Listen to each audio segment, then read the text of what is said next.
Test, test, test. Looks like the audio is coming through.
Well, hi there, folks. It's Eli here.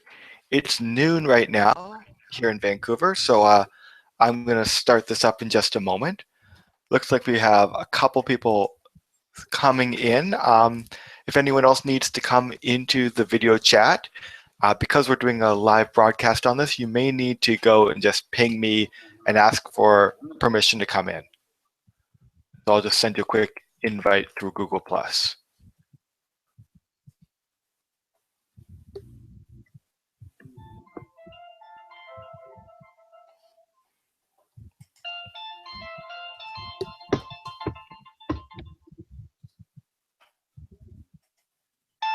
Halo, Cem, langkah sudu. Ada norian untuk walam boy kata kajadan tu.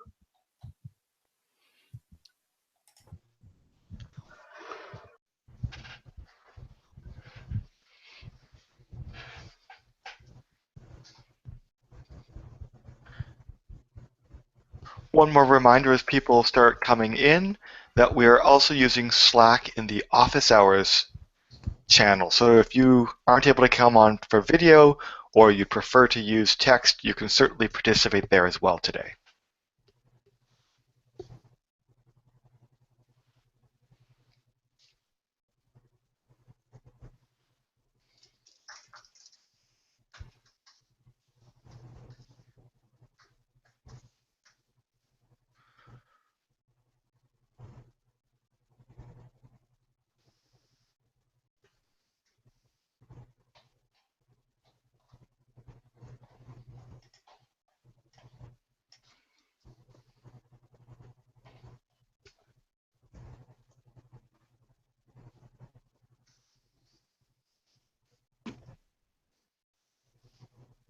Hello.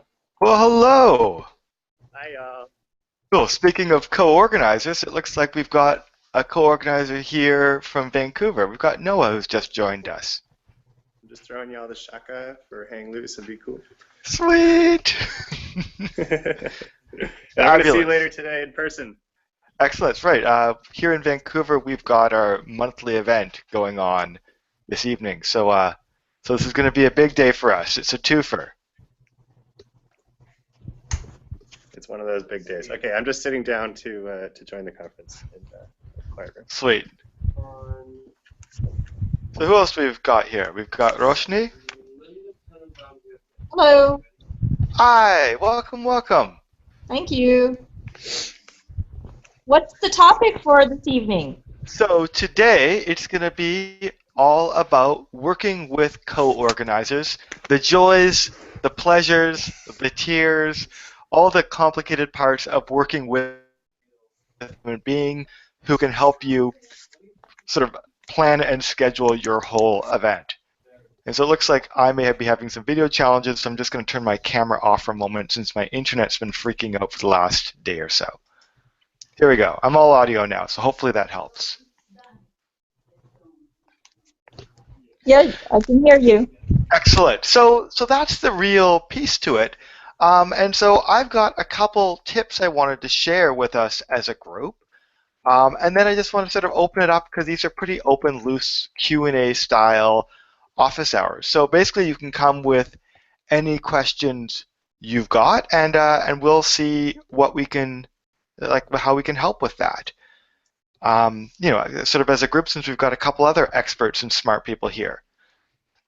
So first of all, I just want to get a sense from people on the phone or in the chat, like, do you have a co-organizer right now, and how is that going?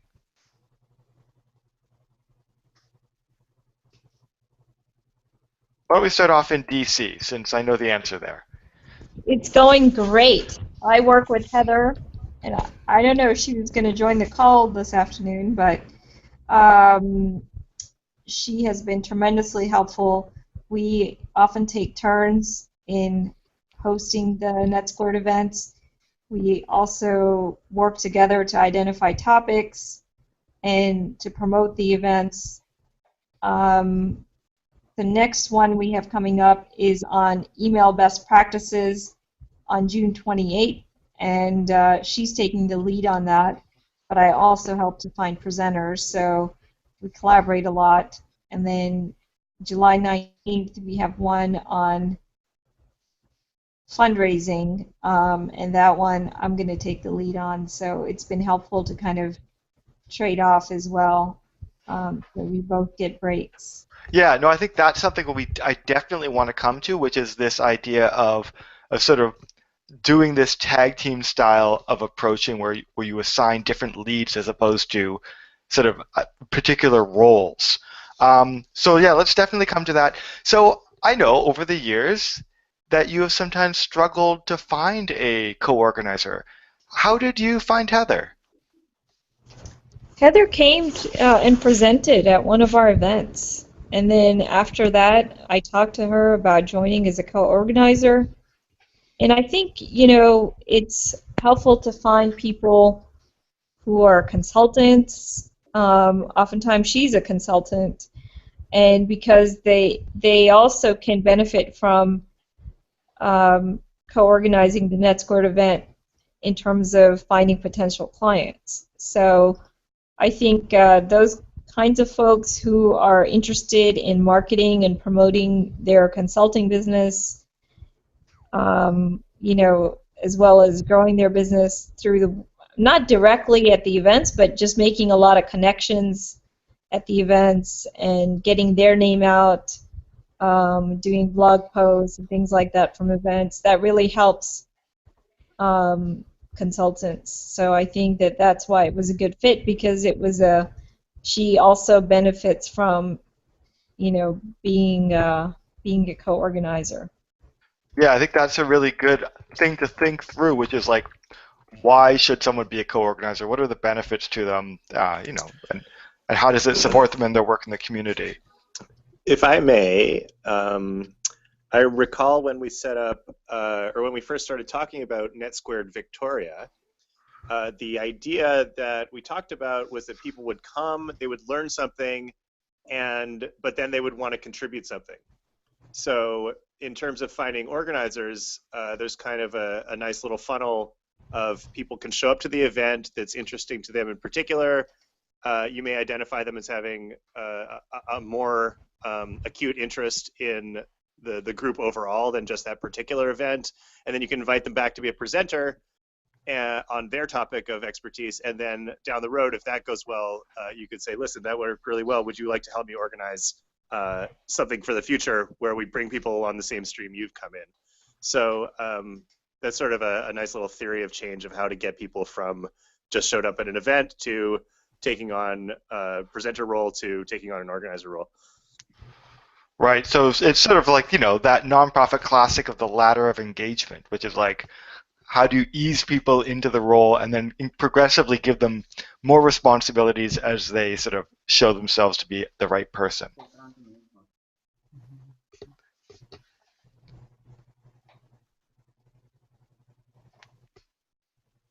Yeah, no, I think that sounds like, a wise approach. I don't know if we're actually doing that exactly along those lines in our day-to-day work in Vancouver or what, but I know that that's a model that I have in mind when I approach these events. Yeah, no, so let me talk about the model that I've built out in Vancouver sort of informally over time. And so that model does basically say I have a very simple onboarding process. So the first step is at every event, I basically put out a bit of an invitation to people saying like, would you like to join us as a co-organizer or at least a volunteer? And I say like, we're looking for greeters at the door. We're looking for photographers. I don't know. I give them basically like, here's some light, easy ways you can get involved. And if anyone expresses any interest, the simple basic thing I say is, awesome, I want you to get involved. And all I do from there is I throw them into our organizer mailing list. So now they're part of the wide group of people who get some kind of updates on our planning as we go along. There's probably about 20 people in that list over the years. Most of them are not really active, but it's a good way for me to at least just minimally manage those people who have identified some kind of interest. From there, we move to the next step of like those ladders of engagement, which is before every single event, we send out basically a volunteer sign-up form, which is something actually I stole from the NetSquared Victoria group. So I just set up a doodle, and in that doodle poll, I identify out all the roles and the times, and I let people self-sign themselves up there. And so I'll just drop a link actually right here of what that can look like. And so here's like basically the sample volunteer sign-up doodle. I'll drop that into the chat windows. And so that's a really simple way for people to sign up. It's a low maintenance kind of tool and makes everyone's life pretty easy. And I'll just drop this into the other chat window. Sample volunteer sign up. Boom. And so that's a really easy way for people to just sort of sign up for those light, easy volunteer shifts. And once someone has reliably started signing up there, then we move to the next phase of that ladder of engagement, which is who wants to become the role that we call an event producer. And so the event producer is basically someone who signs up to hold one single event. And so as we go through our planning cycles, which we usually do about twice a year, I basically say like, hey, who's got an event idea? Your job as producer would be to basically find the speaker or panelists and to manage all those relationships and to host the event and ask the questions. I and the rest of the team would hold all the logistical roles, the venues, the holding the meetup. So they just have to only focus on those public-facing event roles. And if someone comes through and actually gets that event to publish and then holds it and does a good job of it, then at that point we start reaching out to them and say like, do you want to join what we sort of call the core group? And there's about 5 of us of that 20 who are the people who actually are in the deep planning process of like setting the schedule for upcoming events and sort of setting the vision for the group. So that's how we've really come at event planning and the organization. And the 2 tools we really use to it are that email list, because it's just an easy way for us to manage like sort of the volunteers as they come through, and then the volunteer sign-up sheet, because it's a really easy way for us to get people to sign up for shifts in a quick and easy way. So that's really been the core pieces of the approach we've taken around co-organizer management here in Vancouver. I'd love to hear from others about how they are currently dealing with that. You know, Jean, I know that you've got a really big, powerful group in North Carolina. I'd love for you to talk a little bit more about how you as a group come together to plan your events and how you identify new members of that team. Oh, Eli, I don't have my microphone. Can you hear me? I have to go get my... I hear you. You sound great. Okay. So what was your question before? Because I just joined you. You've got a big, powerful group of co-organizers. Tell me about, one, how do you recruit new people into that group? And then I'll ask you a little bit about how you guys actually split up the roles together. But first of all, how do you find people? You know, we haven't recruited anybody in a while. And I was probably the last person in, and I just kind of stepped up because I wanted to get more involved. They had been doing this for a couple of rounds, I don't know, a couple of years before I got involved. But we have started talking about recruiting people for specific skills and how do we get more people involved in small tasks instead of feeling like it has to take on a huge piece. Especially, we just did a one-day conference, and there's a lot of work around that conference that one person steps up and does the website, and that's all she does, and she can do that remotely. And some 3 or 4 of us meet kind of face-to-face to get some stuff going. So we have different levels of people being involved. Right, right. So you have like these very specific skills, and when it comes to each particular event, do you guys all sort of come at that as a group, or do you sort of assign like a lead producer to each one of your monthly events? Sorry.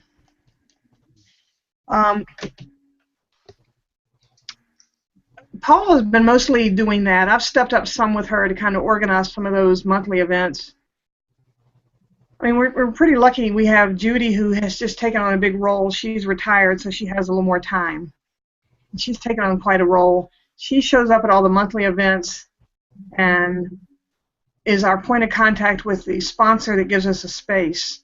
Paula finds the speakers and organizes how to get the speaker there. Judy sends out the invites through Meetup, and I kind of support behind the scenes both of them and then step forward when they're not able to.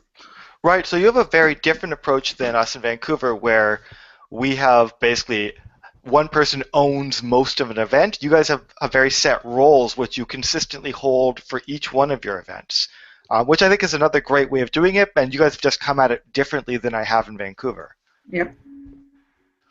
Awesome. Do anyone else here on the video chat have stories about how they are currently working with co-organizers? Edna, are you able to come through? Do you have enough bandwidth today? Because you obviously manage a very large group of co-organizers in Uganda.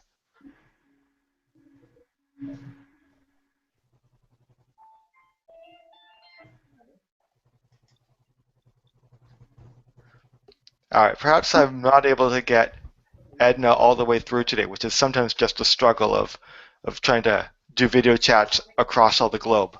Oh well. So I'd like to get a sense about how do other people sort of manage their volunteers. So the way we've done it in Vancouver at a really practical level is we just set up a quick and dirty free Google group. How is it that the rest of you are managing your volunteer groups? Like, how are you managing communication and assignment of like the next project?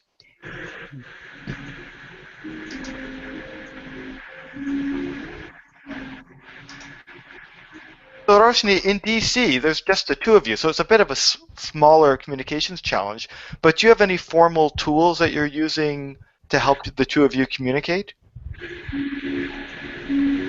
Oh, we're just using email and Facebook Messenger. Right, and so that's worked pretty well for you so far. Yeah, So I think Gene, over in easy. North Carolina, you've obviously got a much bigger group. How do you guys normally keep in touch?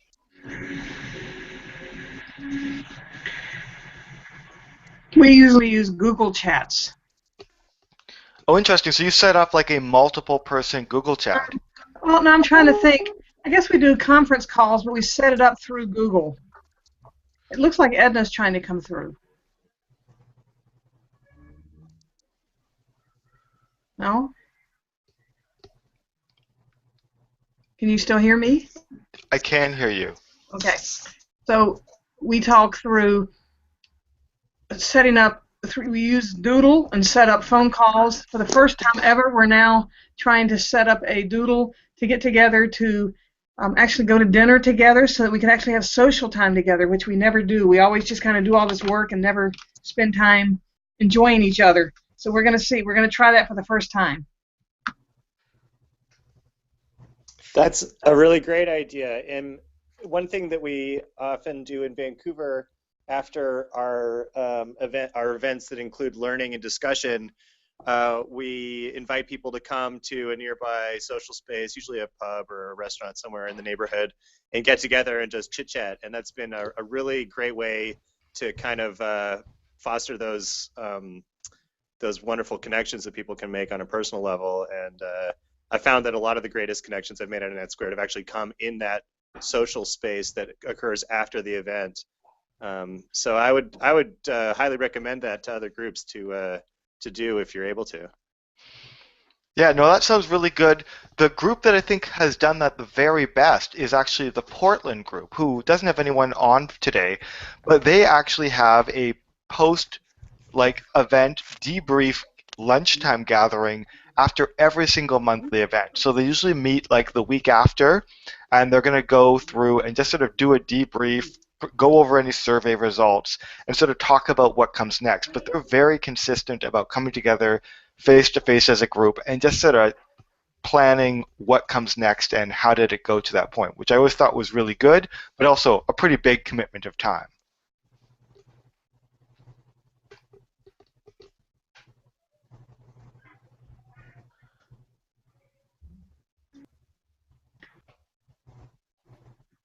Hey, Eli, as I've gotten involved with these meetings, especially after the NTC, and hearing what the other groups do, it's made me realize that we haven't really investigated so many different ways. We have people, when I came along, they've been doing it this way. I think it was Noah who just said, getting together after the meetings, we meet, because we're Raleigh-Durham, Chapel Hill, we don't meet in a location that's specific to any of those towns. It's kind of in between at the local public TV. They offer us their space. Mm-hmm. So we don't have a quick place to drive off to. So that would never occur to me to make that happen, but that sounds like something that could be great in the DCs and the Vancouvers and the Portlands. Yeah, obviously you guys are quite geographically spread, so that will make it a little bit more difficult. But I do find if you could even do it sort of like on a quarterly basis, I think it might be a really useful opportunity. Plus, you know, if you have any money to spend, like this is a great way to spend it. Like, you know, empty out those bank accounts. So yeah, that sounds good. Do you guys have other questions about working with co-organizers?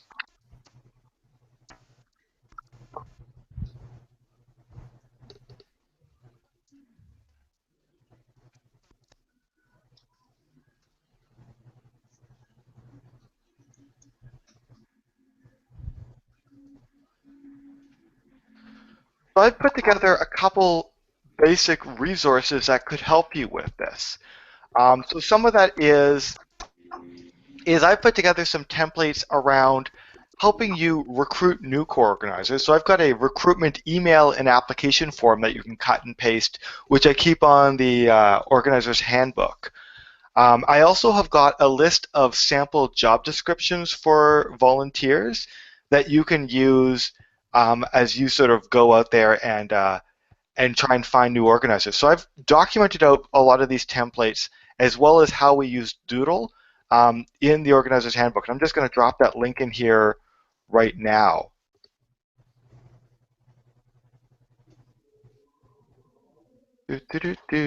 Cutting and pasting.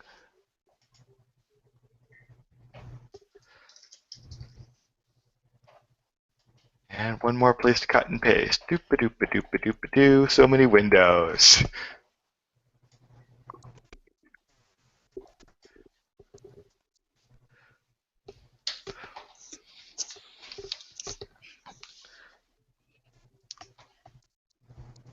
So I'd love to hear from others. So, how have people gone about recruitment of co-organizers? I had a lot of really bad luck about that here in Vancouver. I kept on finding someone great, and then they'd totally disappear. But my last 2 years have been really great since actually I've got someone like Noah come in. I've got my co-organizer Michelle, and I've got my co-organizer Chad, and so we've now got a really solid core team of people who are really engaged. I don't know why I've suddenly been more lucky about that, but suddenly people have totally stepped up and really claimed ownership of NetSquared Vancouver, so it was less on my shoulders. So that was been really good, and actually I give a lot of credit to Noah coming in and just sort of talking about how they do things in Victoria, which really said here's how it works out beautifully. Yeah, and the way that worked is an interesting story to me, because when we founded the group in Victoria, Eli came over from Vancouver, which is a fairly close trip. I mean, 3-4 hours, to assist us and advise us. And it's funny because we've actually ended up adopting a lot of what eventually developed into Victoria back into Vancouver. So there's this really great kind of back and forth of ideas of how to do NetSquared. And so yeah, if you're struggling for ideas, reach out to people nearby in parallel roles and be like, hey guys, what are you guys doing over there that works really great? And that's where we got the idea for the social events.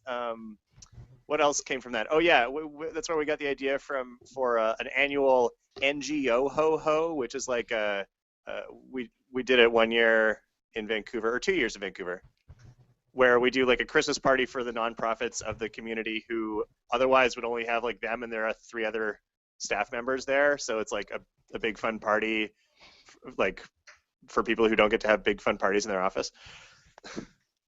All that stuff came out of Victoria and fed back into Vancouver and actually really helped improve what's going on in Vancouver. So that was great. Yeah, and there's been a lot of stealing of best practices from across the groups. A lot of the ideas, when I first started, I actually borrowed from the Philadelphia and Portland organizers, and I've also stolen a lot of ideas from the groups in the United Kingdom, especially the social media surgeries we've been holding with Hootsuite here in Vancouver. Again, that was something that sort of came from what was happening at the time in Manchester and now is happening in Cambridge as well.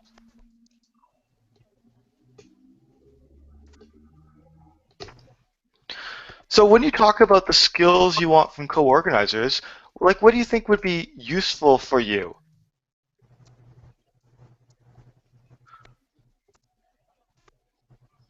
What kind of people do you need? Do you need people from a strong technology background or people from a strong nonprofit background? What are you looking for if you were to start recruiting some more co-organizers?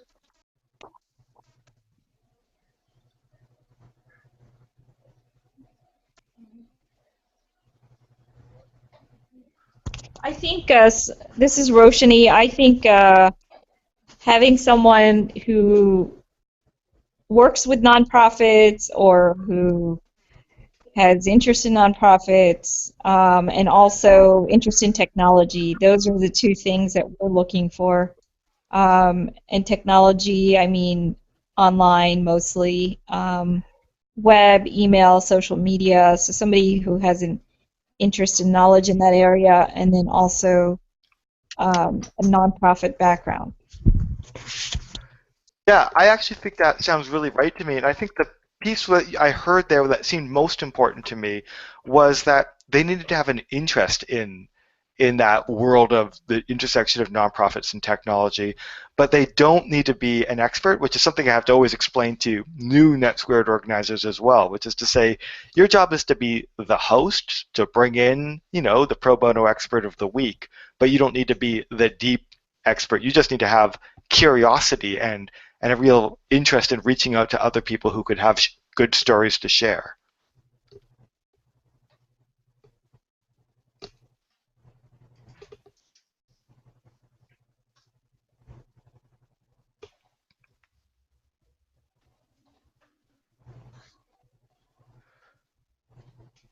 Hey, this is Jean. I'm definitely an example of someone who joined because I wanted to learn more. So I knew if I jumped in, that's how I would learn more. I was not the expert.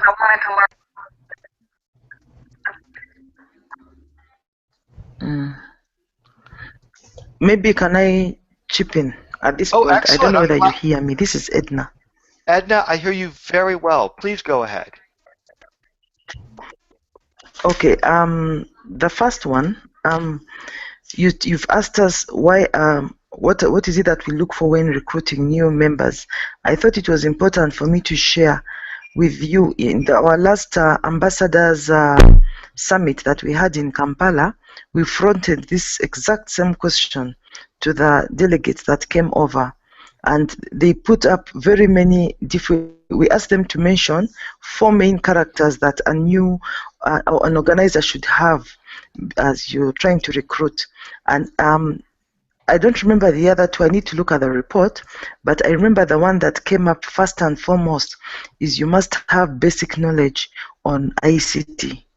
If it's not knowledge, it must be serious interest in the use of ICT, because they say that the goal of NetSquared, the shared goal that we all have, is using ICT for social good.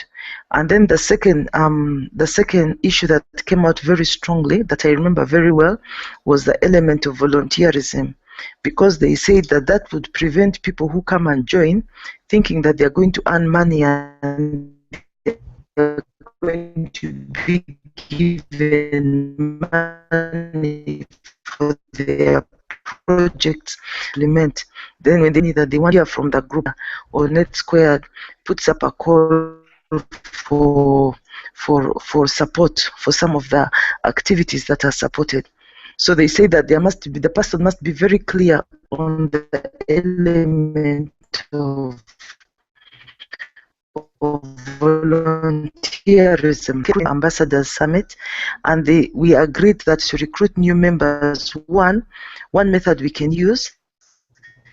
I give you an example. If I know somebody who I know would be very instrumental in contributing towards attainment of the goal, the NetSquared goal, then I could go talk to the person and help to bring the person abroad.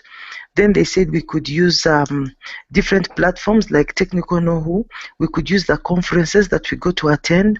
When you go to attend a conference and you see somebody is very passionate about ICT, or is very passionate about, during the tea breaks, the members say that we should get encouraged to talk to them and see how we can bring them on board.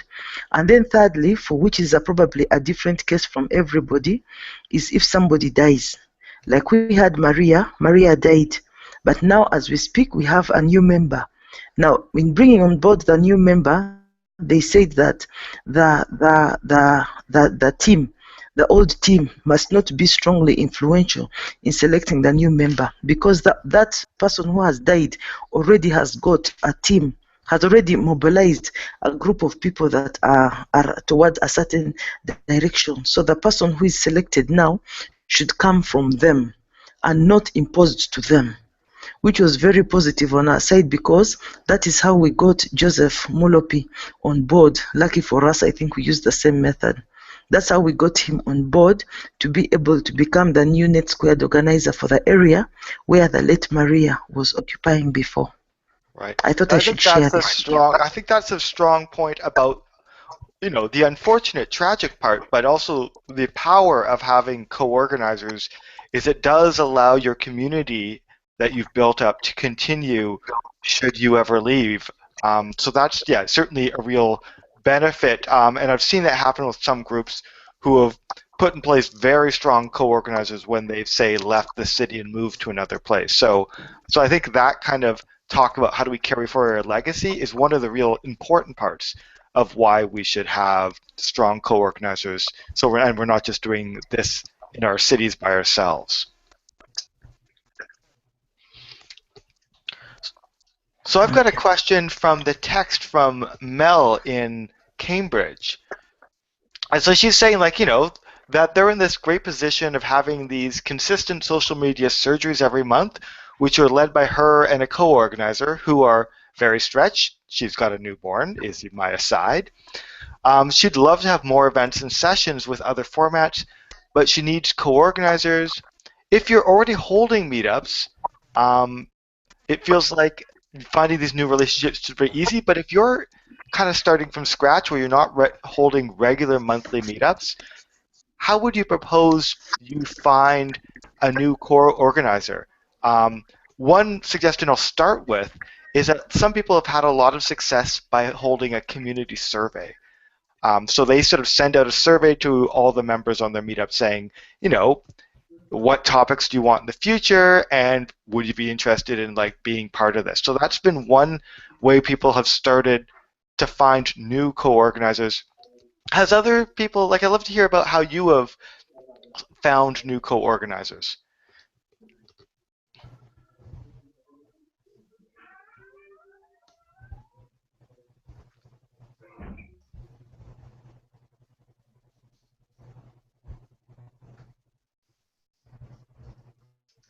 I think oftentimes, sorry, this is Roshni. Oftentimes there are a lot of groups out there that focus on ICT for development, or they focus on nonprofit technology. So I would try to find those groups. Some of them might be already doing some events, so try to see if you can get partnerships. I know N10 is active in different places, so if there is an N10 group, seeing if there's a way to work together. If there is a young nonprofit professionals group, or if there's any other kind of nonprofit NGO association in your area, I would see if there's a way to partner with them, because basically their members would really benefit from the types of events that we're organizing. I love that idea. That's a really great idea, is to say there are often other groups in your community who have a similar kind of mission, but don't quite by themselves, again, have the energy to do it. I think of another group, including there's N10, there's a Young Nonprofit Professionals Network. There are in most cities, they're called the IDEO meetups as well. So there's lots of groups there that you can turn to and say, let's come together and collaborate together on a shared community so we can come at this and create more good. So I look at Vancouver, and there are about 3 different sort of technology or nonprofit meetups. Some are bigger than others, and it's just a matter of going to those groups if they're not quite active and saying, can we maybe share the role together?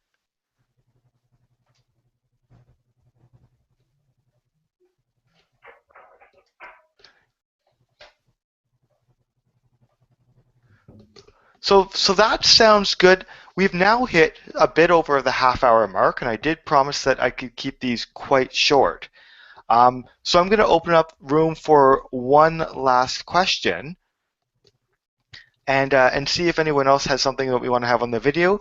Otherwise, we can continue the discussion in the office hours Slack chat, and we can sort of keep it going from there. Anyone else have one last piece they want to throw into the discussion before we wrap?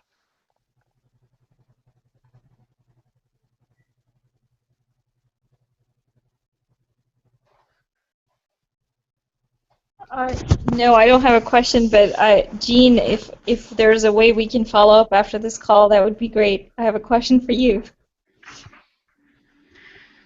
Okay, I think I have your email. Can you hear Okay. me?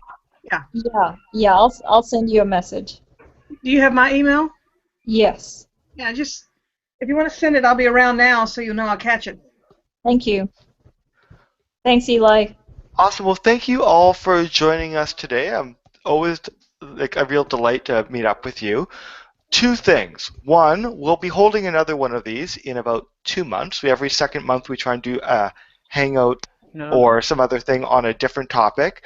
And then the second thing is, if you have a topic you want to sort of lead a discussion with the rest of the NetSquared community, come to me and I'll be happy to work with you so that you can host either maybe it's going to be a Twitter chat, maybe it's going to be a video discussion like this, maybe it'll be something on Slack. But yeah, if you have a topic you want to come to the group with, let me know and I'd be happy to work with you to put you in that host role. And did I hear any other people who want to contribute? Thanks, Eli. Thank you. Have a great day. Okay, thank you, Eli. Bye-bye. See y'all. Bye, you guys. Nice to talk with Bye. you. Bye. Bye-bye. Thanks all for being part of this. Boleh. Jangan dia boleh.